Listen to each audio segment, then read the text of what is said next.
So, I'm gonna get this prime rib in the oven. It's not gonna take long at all because this is just a little over 2 pounds.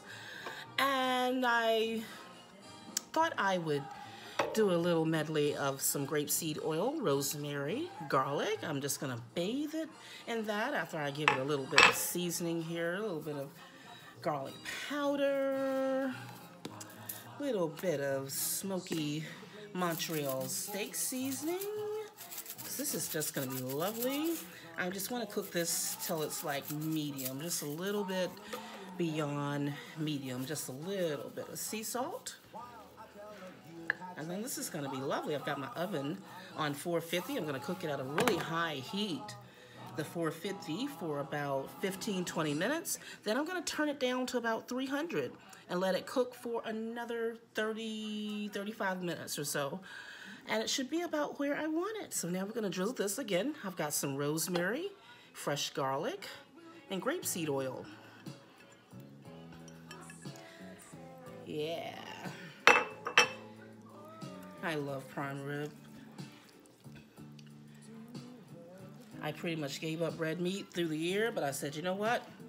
For the holidays, I am gonna enjoy me some prime rib. So what I did, I took this out of the fridge so it could come to room temperature, because that helps things a bit when you're trying to cook the prime rib, any type of beef really evenly.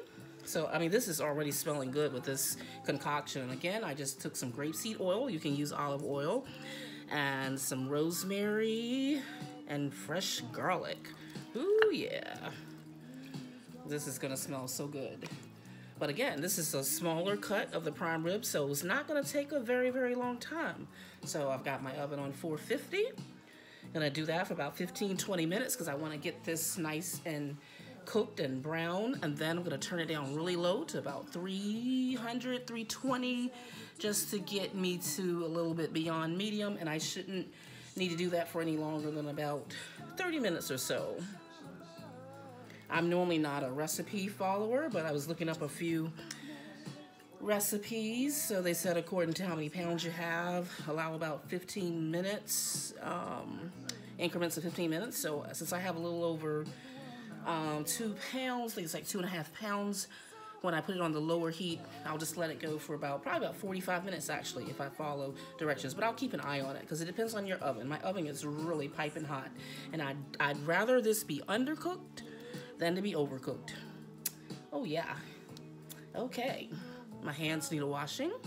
So while I'm washing my hands, talk to you about what else I've got going on here.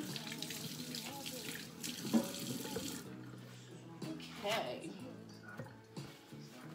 So, about to put this in the oven.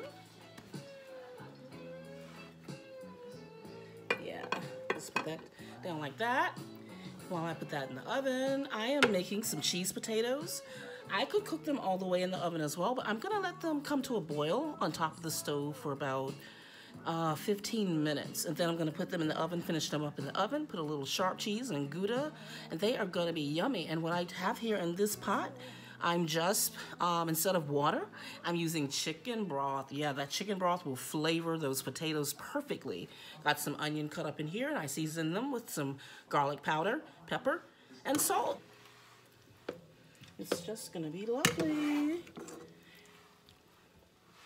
And I just left the skin on the potatoes. You know, growing up, we were always taught to peel the potatoes like it was something horribly wrong with the peeling, but now I like to leave the peeling on.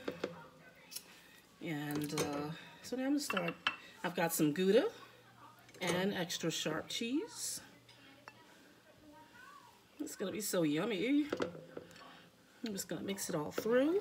Okay, the other highlight of our meal is some broccoli, and I'm just gonna roast this broccoli in the oven for about 15 minutes. I've got some sea salt, pepper, garlic, and now I am drizzling a little bit of grapeseed oil, and that'll be just wonderful. Ah, the potatoes are just coming out of the oven. Oh, look at that, look at that, look at that. Okay, our prime rib is out of the oven, and I think she's just about right. I'm gonna put the top back on. Okay, dinner is served. Yeah.